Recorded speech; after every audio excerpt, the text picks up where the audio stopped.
Good morning, everybody. And I'm so privileged to be here for the first ever session of this day. It's a fantastic morning. And the kind of tone set by the keynote speaker was really, really inspiring. I must thank Retailers Association of India for giving me this opportunity to lead this session.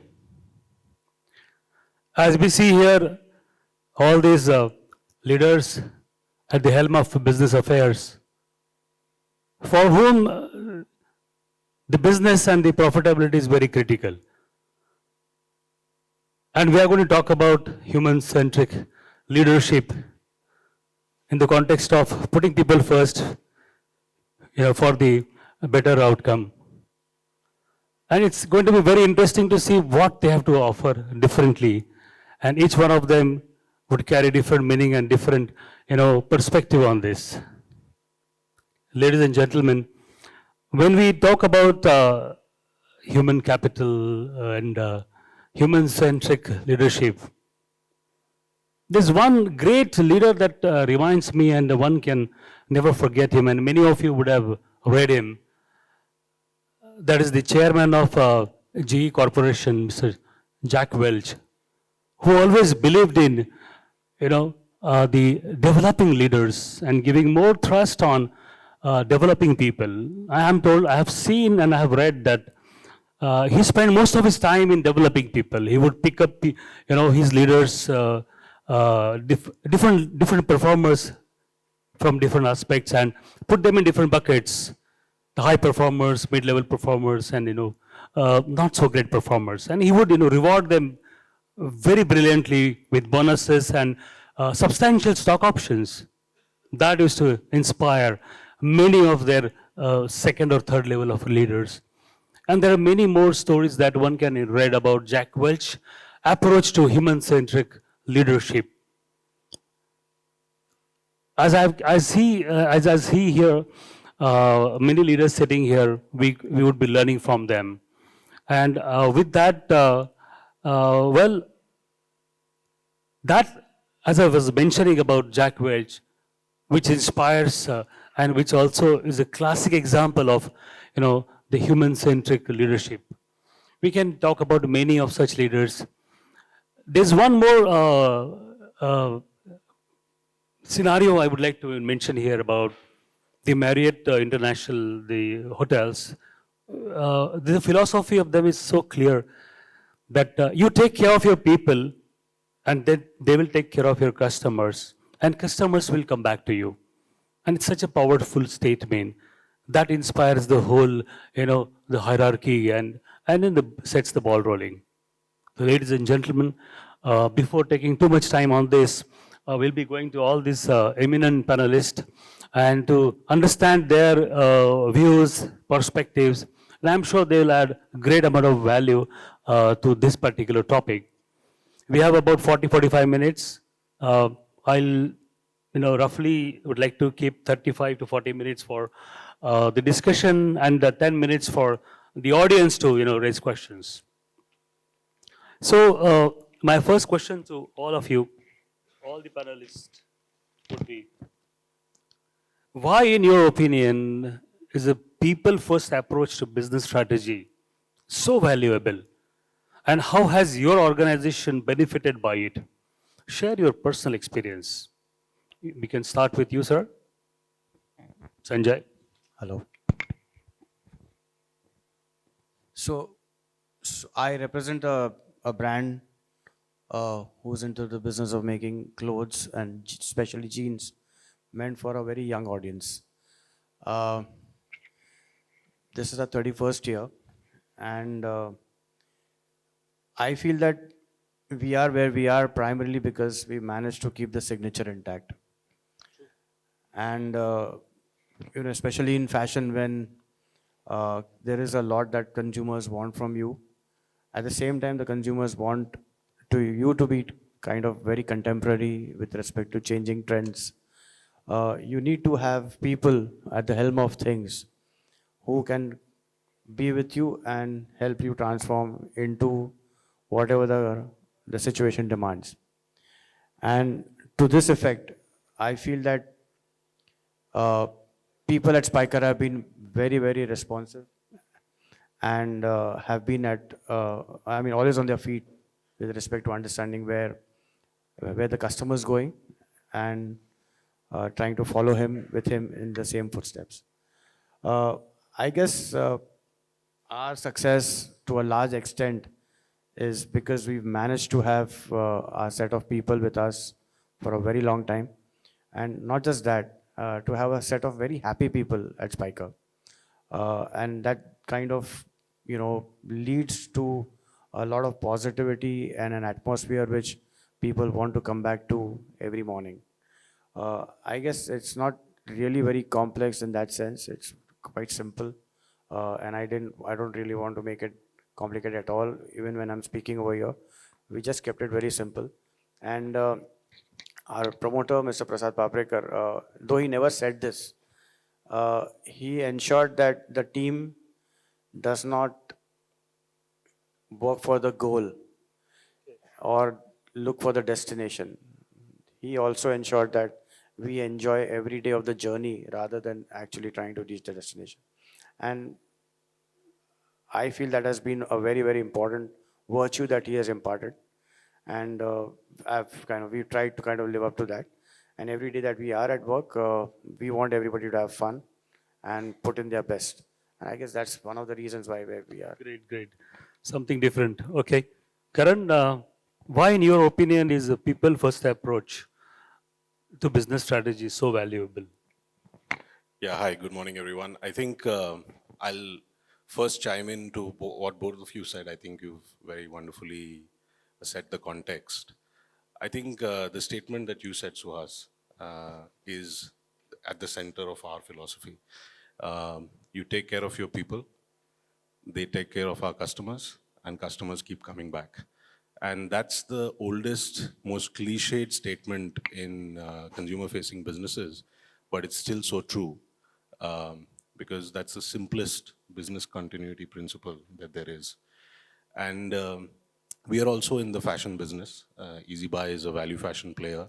Like Sanjay said, it's not a complicated business, and we like to keep things simple. It's a category that is supposed to inspire you. You are supposed to, as customers, aspire to look good. It's about feeling good, and hence you have to feel good internally. As a team, we believe in creating products in the fashion space which are simple, easy to wear, make our customers feel good. For that, we internalize the fun element at work. We keep things simple. We are uncomplicated. Our processes are uncomplicated. And we listen to our people very, very deeply. Okay. I think from and it's not just about Easybuy or Spykar. I think most organizations that have succeeded and have stayed relevant over the last 2 decades have had a lot of, in this fashion space particularly, have had a lot of continuity. And like Sanjay said, I think you have to have a signature, you have to have a handwriting, and that all comes from people. But mostly, I think we are now spending a lot of time in making sure that our people connect with our deeper purpose and value system. Okay. Because otherwise, they are just giving you your time and not their loyalty or their passion. And once they start connecting with the long-term the values that the organization stands for, we've seen that we are finding a workforce which is far more passionate, far more engaged, and these are the people who stay with us longer, and that's how we are able to keep that signature, that's how we are able to keep that experience for customers. So that's broadly it, and like I said, it's not complicated, so like Sanjay, I'll also try to keep it simple in this conversation. Fine, thank you. Ashwin, a couple of very specific approaches you would like to touch upon? We could see some diverse, approach, different approach. I mean, people first, some specifics.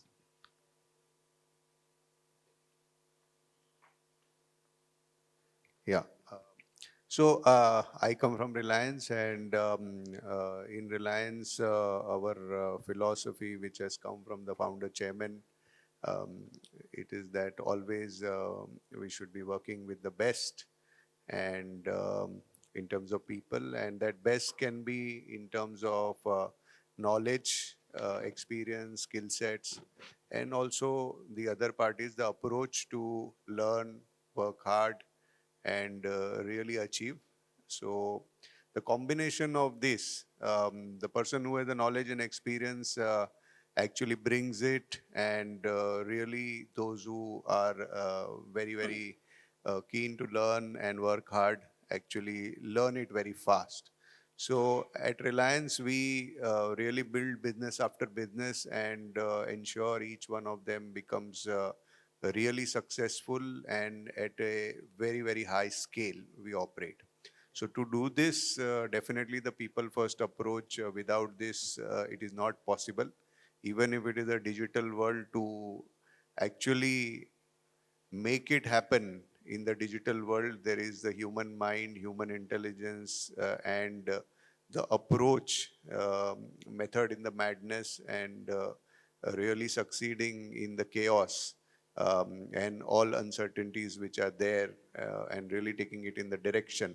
It is all done by people. So really, people are at the center of the organization. You may have capital, you may have the vision, but really to execute that, to achieve that, there is the whole ecosystem of the people, and really those who have the thought process to do it, and also the ability to train others and make them learn. Otherwise, one individual really doesn't reach anywhere. At scale, you have to really have lots of people doing the things together simultaneously in a synchronized way. And really, success comes with also a lot of precision in doing things and doing it the right way. So unless this is all coordinated by the right set of people, by the right approach of those people, it doesn't work. And obviously, for really a successful approach, these people have to be happy, these people have to be motivated, these people have to be continuously upgrade their skills. So it's all about people. The first, it is about people, then the material, and obviously the combination of this together, retail, the infrastructure, the material, and putting it all together really will make it appeal to the customers. And then the relationship with the customers, again, they are also not our people, but they are humans. So relationship of our people thinking about the customers continuously, and this whole ecosystem working together to bring more and more customers, repeat customers back to our stores, online platforms, and they all being happy. That's what I would think is about Okay, the people okay. ecosystem. All right. Thank you. Saurabh? You. Uh, to me, like I was discussing with you earlier, this is an HR community conference, and we'll be actually preaching to the choir, talking about importance of people. Obviously, everybody sitting in this room knows that no matter what we do, eventually, whether it's strategy or execution, it's either designed by a person and then delivered by an individual. So at the end of it, we know that once upon a time in the early days, a lot of people worked for salaries, right? So hands and legs can always be bought, right? In McDonald's, we say we need the right people at the right time, doing the right things, right? To me, I've added with the right intent. And to me, intent has become so very important that people have so many choices. If they don't get the intent and they don't resonate with the purpose of the organization, they eventually leave. So it's exciting time that there are no more hiding behind saying, okay, let me be the 60th percentile on salary, and I will get away with bad practices to individuals. So at the end of the day, we are working with people, dealing with people, leading people.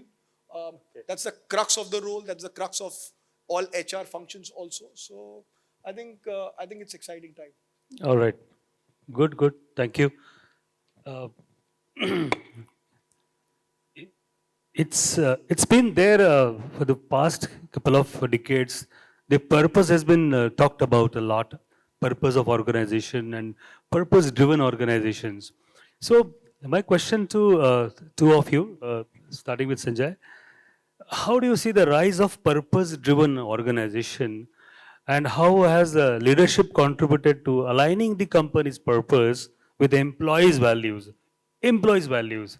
Your purpose may be something and employees' values could be different, and leading to more cohesive and motivated workforce. There could be some disconnect. Okay. So how do you, what are your thoughts on that? I actually feel the purpose of anybody being in any business is to make money.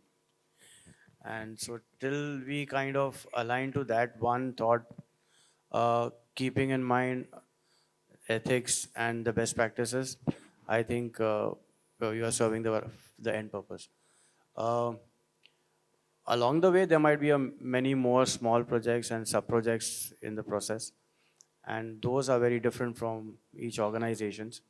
For us, it's always been that we have a very small and a very well-knit family, and while we do what we do, we should ensure that our families and their members also benefit from our eventual actions and activities. And so from that perspective, I think we would say that Spykar has been kind of always at the forefront of being around our people in times of needs. We have not been reactive always. We have actually been very proactive on many of the areas, and that's kind of served us pretty well. So yeah, I mean, from our organization perspective, this is the purpose that we kind of build things around. Okay. Saurabh, I would like you to touch upon this. You have been at the helm of affairs at McDonald's for the past 21 years, maybe for such a long time. See, I'm saying that purpose is one thing that company has, set out, and there are people comes with their different aspirations and different value systems, and how your leadership has been able to align them. If they are a little deviated or a little different than what your organization has set out purpose, what leadership has done to bridge that gap or something like that? Yeah. So to me, first thing is, I think the money happens in the bargain of what you're setting out the business to do, right? For example, when McDonald's got formed in the US, they wanted to feed and foster community. Right now, the purpose of the organization is to create feel-good moments, a bubble of happy for everyone who comes inside. So it's very important for us to be able to recruit the like-minded people. And in a lot of cases, we felt that the like-mindedness comes when you are experiencing the brand right from scratch. So if you look at all our workforce in the operations department, they've all grown from the restaurants. So one of the things it helps us do is people are more entrenched in the purpose of what we want to do as McDonald's, and equally they grow in the bargain. Let me ask you a very specific question. A lot of Gen Z and millennials work in your store. They may be very diet conscious and nutritious conscious, and they believe in that, but they have to sell McDonald's. Okay? So, and various purposes, how do they balance it out? So number one is the moment, I think it's a cliche of the past that you bucket things. And some of it comes from social media that this is good, this is bad. I think every employee who works in McDonald's knows that what we give to our consumers, at least they're absolutely clear of the amount of calories it's being given. And our consumers are also clear about what they're eating. Like I said, Makalu Tikki, we made it into a balanced meal. 6 years back, the calories coming out of a Makalu Tikki, which is the most sold burger, is balanced between proteins, carbohydrates, and fat. Now that a lot of people might not know, because in India, while even including millennials, the eat out frequency is still very low.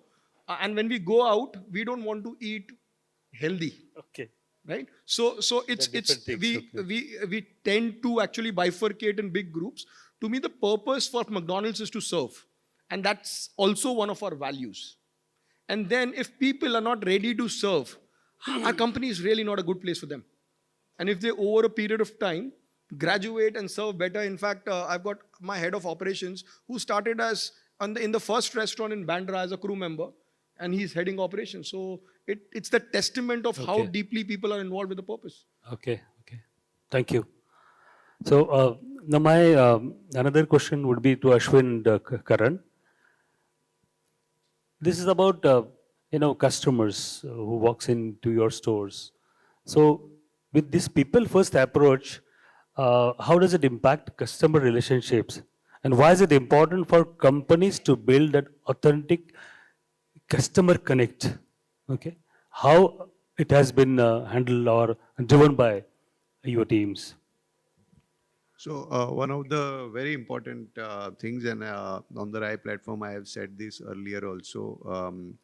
Our first morning prayer is what Gandhiji has written. It's about that the customer is the most important person who is walking to your store, and it is the purpose of your having a retail store, and uh, you don't you need the customer doesn't need you. So this he had written many years ago actually, and he was not a retailer, but he was the best salesman who sold freedom to everybody, the concept of freedom. So we have this four lines every day in the morning before our store starts.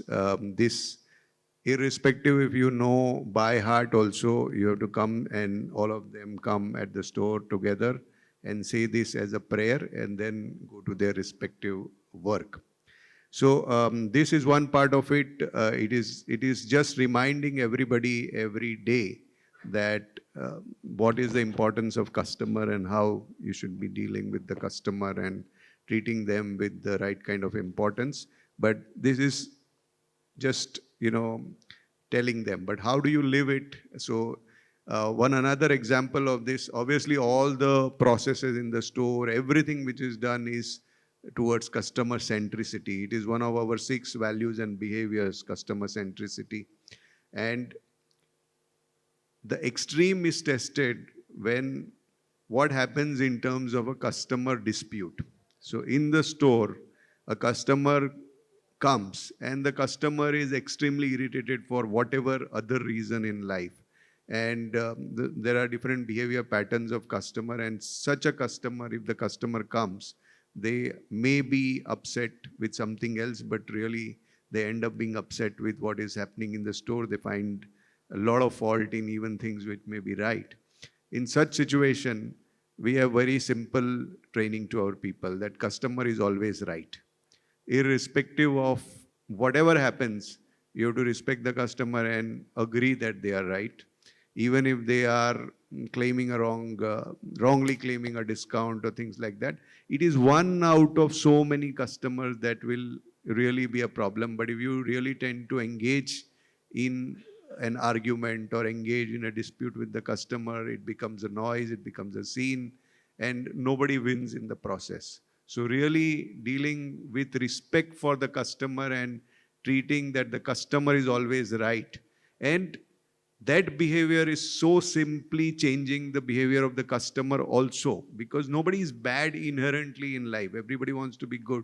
And they see a point and then they will calm down and really see that the boy or girl, what is the point in being unfair to them? They are all come for a job and trying to do the thing. So Okay. that is what is our simple approach. Treat the customer is always right, solve their problem, whatever be a small thing, please accommodate that. Okay, okay, thank you. Karan, any uh, any human connection with customer? Any examples that you would like to quote, or some philosophy? So I think at Landmark Group, one of the very simple stated intent is add value to every life you touch. And it's so simple that even the guy standing on the shop floor understands it. Because when we say every life we touch, consumers are part of it. And I think whatever we plan to do, and like Sanjay said, we are in the business to make money. And of course, that entails so many different things that we do at head office, at regional offices. There are complicated strategies and plans, which we eventually simplify for our stores, that we have a simple brand promise, we have a simple store promise, we have a simple product and price promise, and we have a simple experience promise, which all of it would have one or two elements which the shop floor assistant has to live day in and day out. And I think we are very clear about a couple of things. One, you can do 100 things right, and customers may or may not be delighted. But don't do those two things which the customer will for sure give you a bad name, or create a negative virtuous cycle, or not come back to you. So what we insist on is talking about things we do, rather than constantly talking about things that we should do, because there are a lot of Me Too. I mean, we're all in the marketplace competing with each other for the customer's wallet share. But I think what at least we internalize is what we should not do, because anything that doesn't, or it takes away from our brand promise, our store promise, our product promise, and our experience promise, we don't do. And that is something that we live by 365 days in a year.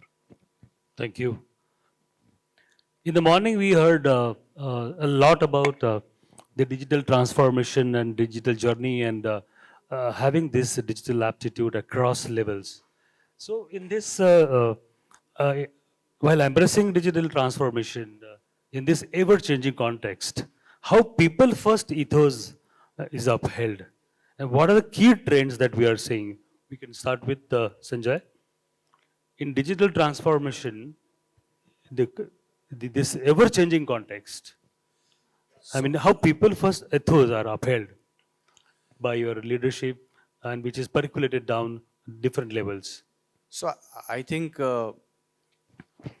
digital transformation is kind of a must for everybody, but it's a very large universe, and sometimes I feel that in the quest of being seen as somebody who is at the forefront of this transformation, sometimes we take on too many things probably which the business doesn't require, and I strongly feel that in this whole large world of digital space,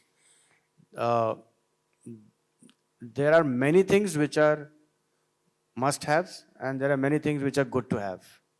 And if you can sift through this and understand what is the must-haves versus the good-to-haves, it will bring a lot more accountability and frugality in the entire system.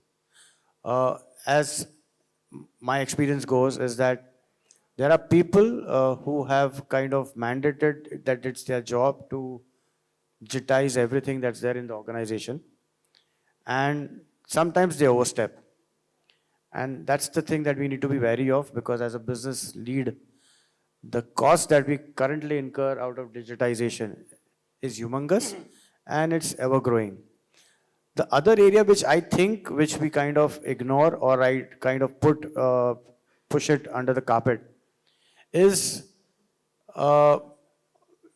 because we have this whole endeavor of digitizing so much, sometimes I feel that the entire human element is getting lost. And the skills that we used to possess, which are very innate and part of us, is something which we are giving up in this whole effort to digitize so many things. And that at some point of time is going to come and bite us. It's just not the cost, it's also the other effects that's going to it's changing the way we think. Actually, a lot of people don't think anymore. And I feel that's the biggest hurt that I see happening to a lot of people who are there, or people who are from a very experienced background, at the same time the newcomers. I just feel that we have to kind of be measured in what we want to do, and none of it should be at the cost of pursuing a very, very honest and very robust thinking process. Yeah, so I think the people approach has to be something which kind of balances these two areas. Okay. Which actually encourages thinking, encourages more of empathy, encourages doing things, not just letting things happen, but doing things. So I think that's one area which I'm kind of pretty concerned on. Ashwin, This is to Ashwin. As Reliance is introducing a lot of digital innovation at multi levels, and in the morning we heard from our keynote speaker that experience is on the other side, and that digital acumen, or say that aptitude, is on other side. And then we talk about human-centric leadership. So how this people first approach this ethos is upheld by your leadership? So I think the people first approach is obviously people and the people who drive even digital. It doesn't happen. I mean, we are not yet there in that age that machines are going to decide what is going to happen to us. But maybe it's in movies. But really speaking, what the machine should achieve is really, or digital is really decided by humans actually. So in the age where we are today, we have to do a particular project or to make something happen which is digitally enabled. That is all decided by people. So I mean, somebody thinks about a process improvement, and to do that there will be consultants or experts of IT or digital world will be coming in, and they will write a scope of work. Then there will be programmers and coders who will do it, and then artificial intelligence, machine learning, all of that is put to that, and it will keep happening better and better. But the whole concept has to be thought by somebody, and it has to be implemented in a manner that it is achieving something. And being a chartered accountant and from a finance background, always the current latest generation will claim to be that we are the best in digital, and we are progressive as compared to the previous people actually. And this is going to happen to us also. If we claim today that we are the best, there are going to be the next level of people who are going to say that we are the best, and as age passes, we will be also aging generation, and the next generation will be better. So that's how human civilization and human race progresses. So I mean, I mean, an example is very simple about this payment. So first you used to have the checkbook and the line, and all of us, I think in this generation at some point in time, have visited the bank to put in a paying slip the check and then deposit it and then stand in that line. And then progressive banks came and said, we promise 8 minutes. If you have to stay beyond 8 minutes, the manager will come and help you. And those banks became better. And then came the credit card, debit card, and all of those interchange. And now we have the UPI. Now, who will go to the bank for transfer of money? Nobody will go. I mean, we have all on the palm. So this journey has happened. It's a digital progress. And what is wrong in doing this progress? And it doesn't mean that everything else which became outdated, I mean, those people who knew to do the check piece of it no longer have jobs. No, they have upgraded their skills. They have to move to different things. And they are also doing it in a digital way, where they are improving the thought process. This was our earlier experience, how to do it better. The project managers and thinkers may be many times those same people who are doing the previous process up to a level. So I think the people first is the approach, people with the right mindset, skill set, right skill set person doing the right job and feeling happy about every day I'm doing something, I'm achieving, I'm doing my job better. And the organization and the HR leaders actually inculcating that culture that everybody is thinking about progressiveness. I see. Is Yeah, what yeah. I think people first with the digital approach. Today we are in the digital world. So it's going to be digital assisting us, and we should have the blend of that to the best of our Thank advantage. you. Yeah. Thank you. Yeah, we have time. You want to add a few? I'll just add a very interesting anecdote that I recently went through with a young designer. Which made me understand that people no longer join the workforce just for social acceptance and financial securities and a long career, etc. They're thinking of here and now. They're thinking of their value system, their very hardcore beliefs. Karan, that little they have. louder. Sorry? Little louder. Okay, sorry. Am I audible at the back? Okay, okay. So I think because they have very very core beliefs, uh, they also uh, they also force you to do things differently, think differently, and the digital landscape is so vast right now. And like Sanjay said, there's a lot of noise also. So you have to sift through what is needed, what is not. Now these guys come back and say, just make our lives simple first, and hence we have started investing in technology and platforms and softwares first, which make life simpler for our people, and second, which could provide some sort of continuity and relevance. We also don't want to be outdated, right? So I think if you just listen to the people who are actually going to use this technology and these platforms and this investment, they'll actually tell you what to do. They'll give you use cases which are far more relevant than listening to tech leaders all over the world and trying to adopt things which you're not going to use at all. I see. Okay, okay. Saurabh, any different perspective on this? Different addition to what How I others? look at it is digital not necessarily like consumers. It solved a lot of problem for consumers. Digital did consumer first work quite well, right? So a lot of time people were ordering on the counter. Now they're almost ordering on a mobile phone, but that doesn't mean that's taking away from experience. In fact, it's enhancing.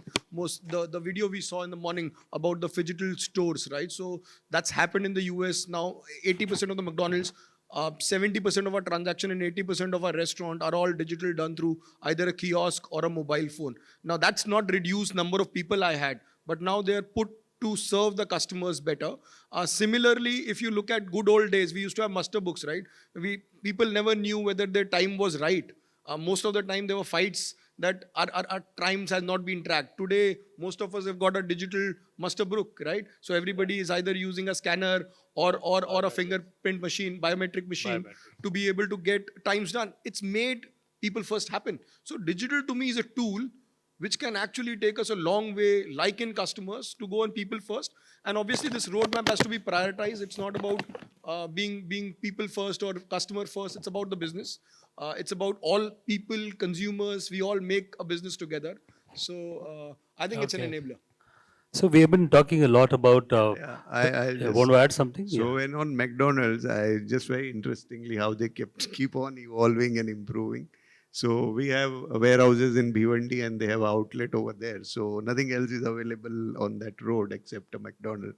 So once we went and then we went there and there was lots of crowd, etc. Then we figured out this digital piece of it. Now there's digital and we also figured out the phone call ordering over there. And before we reach there, we start from our warehouse and it takes about 20 minutes to reach there. And we order online and the order is ready. And this can happen only because of the training they've given to the people, that when I call up on the phone, I'm not paid anything. I am they are not sure what is happening. I mean, whether the person come, not come. But they are so nice that It's a on the phone compliment to you. also, they will take the order. And that is the connect with the customer and the people. I'm sorry, it's a organizational praising I'm doing, but it's I think really, it's I an think, example that you an are sharing. example which has yeah. made our lives better, actually. Otherwise, you go there, then order another, whatever time of the What if turnaround you have happens. encountered some failure on their part? I mean, we talk about people first, where we insist more on sensitivity, being considerate, accommodative, and many more things. But that's HR subject. Many many leaders say, okay. But at the mid level, if you were to experience that kind of a failure, or let me put it differently, that how do you help your people to deal with failure? It could be in terms of bad sourcing of any item or material or merchandise, or inaccurate pricing, or even the poor sell at the store. Okay, how do you keep them motivated during their failure period? I mean, if they don't make a sale, if they don't keep customers happy, how do you keep them motivated? We can start with, okay, if you're getting ready, Karan.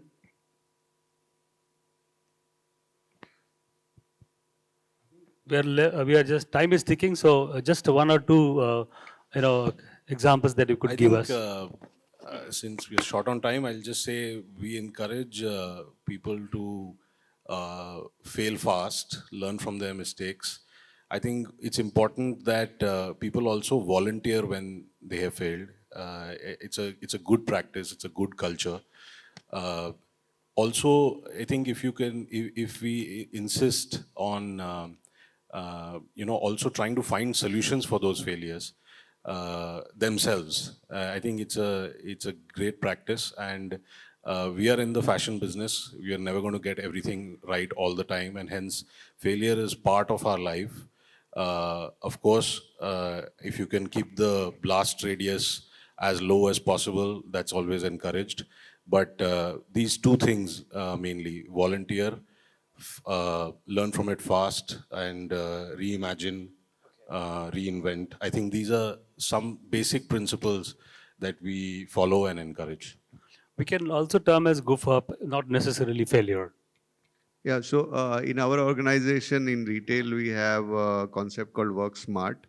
And that Work Smart program actually codifies all the processes, all the best ways of doing things, and the ways of working, and highly digitized in learning, training, everything. But the most important thing in that is what good looks like, and what is working and what is not working. These insights actually come from the field itself. So all that learning, somewhere somebody has done a very good display of the merchandise for the customer. And that very good display really is being appreciated by the customer. Then for the 3,000 small stores of groceries and the 4,500 total stores of groceries, another 1,500 large stores, if that is put across the place, then it will give the same result. So learning from each other is the first thing which really drives the success of what is working and how it can benefit everybody else actually. All right. Sanjay, your views on this? Any? They are not too different from the others. I feel that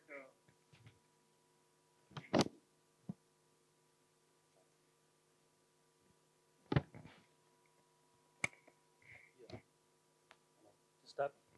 Take this. Hello. Yeah, so I also feel that when we are in the fashion business, the hits and misses are a lot more, and we have to be really very accommodative on the same, because there is no formula that we actually work on, and that's the realization that we have for ourselves, and so we extend the same for our teams as well.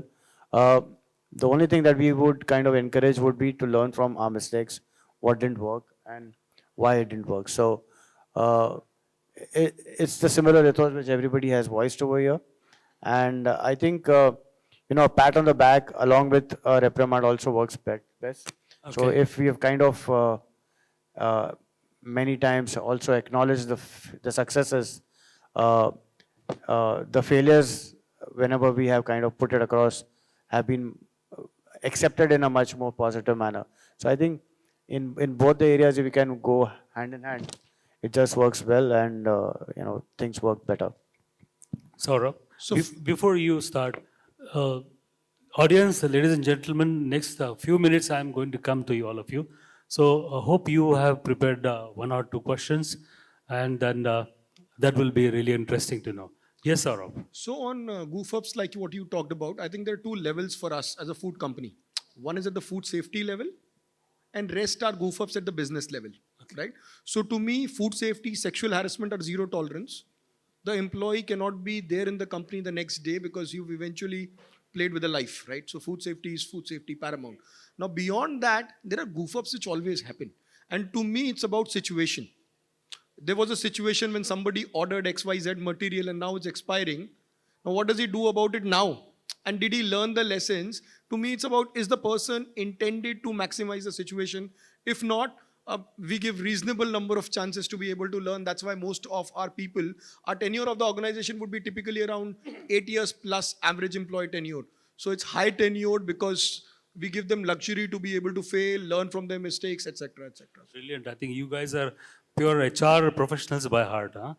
Though at the business that you are very much handling. In light of recent shift in workplace dynamics, we talk about remote working and hybrid working. how the people-centric approach is, maintained or sustained. People are working, coming once a week or maybe twice a week. They're available, not available. They're connected, not connected. How you maintain that ethos or values? We start with you, Saurabh. Personally, I'm not a huge fan of work from home, primarily not because of any other reason. When we did the survey, majority of people were working out of 1 BHK, 2 BHK, where their parents and kids both were also studying out of home at that point in time during COVID, but we didn't have a situation, so we worked through. Now what we have looked at work from home is flexibility to be given once in a week, twice a week, where people can complete their work. Like I said, there is a balance. It's not about people coming in at 10 o'clock and getting out at 6 o'clock. It's not about that, or it's not also about sitting at home and not doing anything. To us, it's about saying, okay, you've got a work to do. Are you maximizing in that situation the work Okay, to in be interest done? of time, I would like to interrupt you. Let us get one or two striking, some with this thing. One striking example that you want to give us. No. What's striking on the previous question only, I was just going to say that, see, this whole work from home and all this, we have lived 3 years in our lives, actually, okay, which probably nobody else will be able to, I mean, God forbid, but Karan, be able what to you live have to the say? whole lockdown period when we lived. It was work from home, and this balance between, so it was balance, I would say, between our teams itself, actually. Those who, as retail, those who had to be front facing with the customers, there was no choice but they had to be front facing.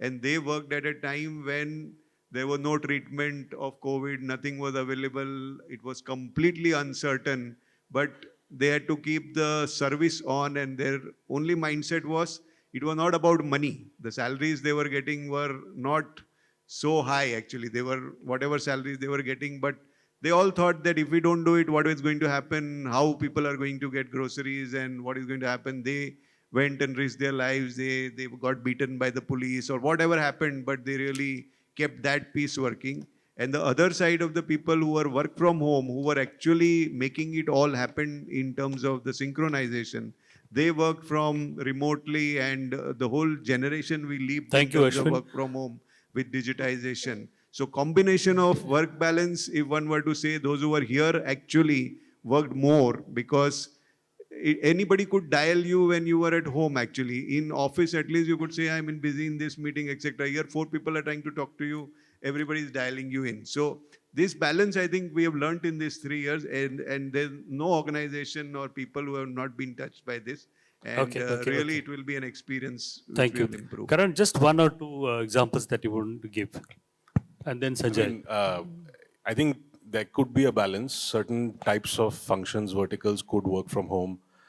But just to bring it alive, I can't tell the color of a product if the color is different in every screen that is viewing it. We do range presentations before we bring products to market. I can't tell what the fabric feels like sitting at home. So those people obviously have to be together, because creation of product is it's a wonderful experience, and it comes together only when a buyer, a designer, a sourcing guy comes together, and that's how you appreciate product. So I can't appreciate product on a screen, to be very honest. Sanjay, your experience as to, while sitting at home, working from home and keeping this human-centric approach intact and maintained. One or two quick examples. So I really can't think of any example right now, but I think I kind of Any thoughts on that? I voice a similar thought as my co-panelists have done. In our business, the product really doesn't work if you're working from home. So that's not a given at all. Necessarily from the sales front, maybe from mid-level or any level. So we kept it very fluid in the sense that the HODs have the kind of option of allowing that basis the need of the same for each employee. So we are not so stuck on working from office or from home till the job is done. Okay. I think I have a lot of such questions. I'll keep last question in case I don't get questions from the audience. Yeah, we can take 2 or 3 questions max. Be brief. Hi. My question is to the panelists. Please the introduce fabulous- yourself and then. My name is Nagesh, and I am the Yeah. founder of Train. My question is that you all said we work with the community for the community. Why is it this industry has very low DEI quotient? Less than 1% of persons with disability or LGBT work in the industry. Less than 22% women work in the industry. You have aimed at any particular panelist? Okay. Maybe Karan, you could pick up. So in our case, our CHRO, Mr. Venkatesh, is here, and we have a very large participation of differently enabled people in our stores, and that we have the program actually, and we find that they are really the best people we have. They are the people who really learn fast because they have the ability to learn, and they are wanting to do things and be on par and be better with others actually. So we find the differently enabled people as our best workforce, and obviously also they are the longest tenure in terms of attrition. So our program, really we have a program and it works well actually. So we are supporting this. Any other question, please? Can I add? You can keep adding. Meanwhile, we can raise your hands, whosoever wants to raise the question. So for us as McDonald's, I think we are fairly well leveraged as far as the male-female ratio is concerned. In South, we have more than 40% plus. But to me, the crux of bringing DEI into the business is not looking at whether the person is a male or a female, or he comes from XYZ diversity background, but to choose right for the position. And that has always resulted in us having always a leadership member. But that doesn't mean the CHRO needs to be a girl. It means the right person needs to be at the right position, and we don't think about it as genders because they have a role to do. So I think that's augured quite well for us. With 35% workforce, it's only going to go northwards. So. Yeah, I have a question here. We have a multiple category of employees there, right, in retail. Like we have front end, which is probably 80%. Okay, 80% of our people will be front end. Probably mid end, your leadership or C-suite or maybe our senior leadership of your organization. So what is your respective, maybe from a CEO standpoint, so what is nurturing human capital for these three different levels? Can you be specific, please? So what I'm saying, right, we have three different level of people, like base level, mid level, and a senior level. Maybe retail actually employs a lot of frontline workforce, probably which consists a large amount of people in your respective organizations. So nurturing human capital for these three different levels, what it means for you? Yeah, Saurabh. So to me, like you said, there are different roles people do, and in their growth journey, they will be able to select or get promoted to the next role. They need to be ready for that skill. For example, the basic skill when you join McDonald's is you need to learn how to make French fries, how to make a burger, how to serve a customer. And then you need to be a trainer for that. Now at level 1, we need to give training for him to become a trainer, right? Then being able to make decisions for the consumers when they complain, etc., etc. So that's another level of training.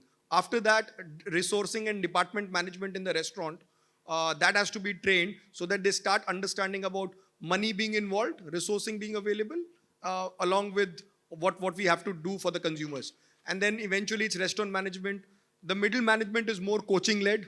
And obviously the senior management is around reflection, some upskilling, etc., etc. So that's how you think about, you don't think about necessarily base, you think about roles, selected roles, the skill gap, and how do you want, what do you have to do in order to make it happen. It's generally between training and coaching at various levels. Thank you. I think due to paucity of time, we will have to conclude this. All good things come to an end at some point of time. And I'm seeing this buzzer ticking, so we'll have to conclude this. But one thing striking that I have experienced and learned from all of you is absolutely being considerate and having the understanding and being there and keeping people as core and working around all policies and your purposes is something that we have experienced. And I'm sure there must be some different views and different approaches. So you guys may connect with the leaders offline and also raise your questions. And with this, I conclude this first panel discussion. Request all of you to give big round of applause to all of them and giving their valuable time coming here and sharing their experiences and perspectives. Thank you very much.